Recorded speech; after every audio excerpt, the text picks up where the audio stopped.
လေးပေါ့နော်အကျဲဆိုတာဒါခုနလိုချက်ပြင်းမဟုတ်တာပေါ့ချက်ပြင်းမဟုတ်တာလိတ်သုံးတက်ကိုဒီမဲ့ဒီလိုကာလာလေးဒါလေးကလည်းသူကလိမ်မော်လေးနဲ့ဒီသူကရေနံစိမ်းကာလာလေးအလှလေးပြနေမယ်နော်ပထမဆုံးကာလာလေးကိုဒီရေနံစိမ်းလှလေးနဲ့စလိုက်မယ်ရှင်ဒီမဲ့လှလိုက်တာရေနံစိမ်းလေးကာလာဆက်ဆက်လေးမင်းစီမှာဆိုကာလာဆန်းလေးတွေပုံများတယ်နော်ဒီကခြိသားလေးခြိသားကတော့အရန်ကောင်းတယ်ခြိသားအရန်ကောင်းလို့ဒီလိုမျိုးလေးဝင်းပြောင်နေတာပေါ့နော်အသားလေးကဝင်းပြောင်ပြောင်နေနဲ့အရန်ကိုလှတယ်ဒါလေးကတော့ကာလာဆန်းလေးပါရှင်ဒီမှာဒီကခြိသားဝမ်းဆက်ကိုကရေ9000အနံ42လက်မပါတယ်အယောင်လေးရောအစင်လေးရောလုံးဝကိုပြောစရာမရှိပါဘူးရှင်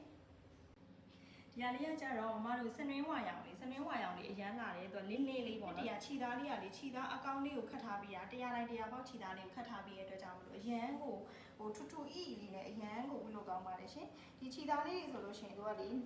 သူ့ရဲ့ခြိသားလေးတွေကကြာသူကနွေရာသီမှာအေးတယ်ဆောင်းရာသီမှာဆိုအနွေရက်လေးကိုပေးပါတယ်ညာလေးလေရွေးချယ်ဖို့မမအောင်တော့မမတို့ဒီဟာလေးတွေကြိုက်တယ်ဆိုလို့ရှိရင်မင်းတို့ရဲ့ KKG ချက်ပေါက်မှာလာရောက်ဝယ်ယူလိုက်တယ်လို့ Fiber မှာ KKG ဆိုပြီးရိုက်ချလိုက်ပါရှင်